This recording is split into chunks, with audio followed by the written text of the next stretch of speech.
મિત્રો આપણે આગળ વિડીયોની અંદર જિલ્લા પંચાયતની ચૂંટણી એટલે કે આમ આદમી તરફથી જે જિલ્લા પંચાયતની ચૂંટણી લડી રહ્યા હતા એમના નામ તમને જાહેર કરવામાં આવ્યા હતા।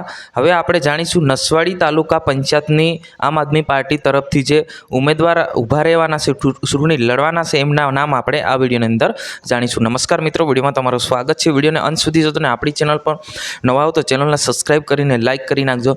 મિત્રો આજે આપણે વાત કરવા જઈ રહ્યા છીએ આમ આદમી પાર્ટી દ્વારા જ્યારે ચૂંટણીની તારીખ જાહેરાત કરવામાં આવી હતી ત્યારથી જ નામો પણ જાહેરાત કરી દેવામાં આવ્યા હતા। હવે આપણે જાણીશું તાલુકા પંચાયતમાં જે આમ આદમી તરફથી જે ચૂંટણી લડવાના છે એમના નામ અહીંયા ફક્ત નસવાડી તાલુકાના આપણે જાણીશું। સૌથી પહેલાં આપણે જાણી લઈએ કડુલી મોવડી તાલુકા પંચાયત પર જે લડવાના છે રાઠવા ગણેશભાઈ વિઠ્ઠલભાઈ।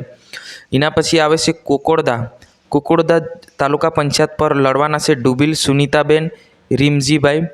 એના પછી આવે છે તોરલ તાલુકા પંચાયતમાં બિલ ભીખાબેન દિનેશભાઈ। એના પછી આવે છે સામેટા તાલુકા પંચાયતમાં જે લડવાના છે બિલ જગદીશભાઈ શંકરભાઈ। એના પછી આવે છે જેમલગઢ તાલુકા પંચાયત પરથી જે ચૂંટણી લડવાના છે રીનાબેન રાજુભાઈ ભીલ। એના પછી આવે છે બગલિયા તાલુકા પંચાયત પર ચૂંટણી લડવાના છે રાઠવા સવિતાબેન। એના પછી આવે છે બિલ બોરિયાદ તાલુકા પંચાયત પરથી ચૂંટણી લડવાના છે લીલાબેન કિરીટભાઈ। એના પછી આવે છે ગોયાવાડ તાલુકા પંચાયત, એના પરથી ચૂંટણી લડવાના છે રાઠવા પ્રવીણ।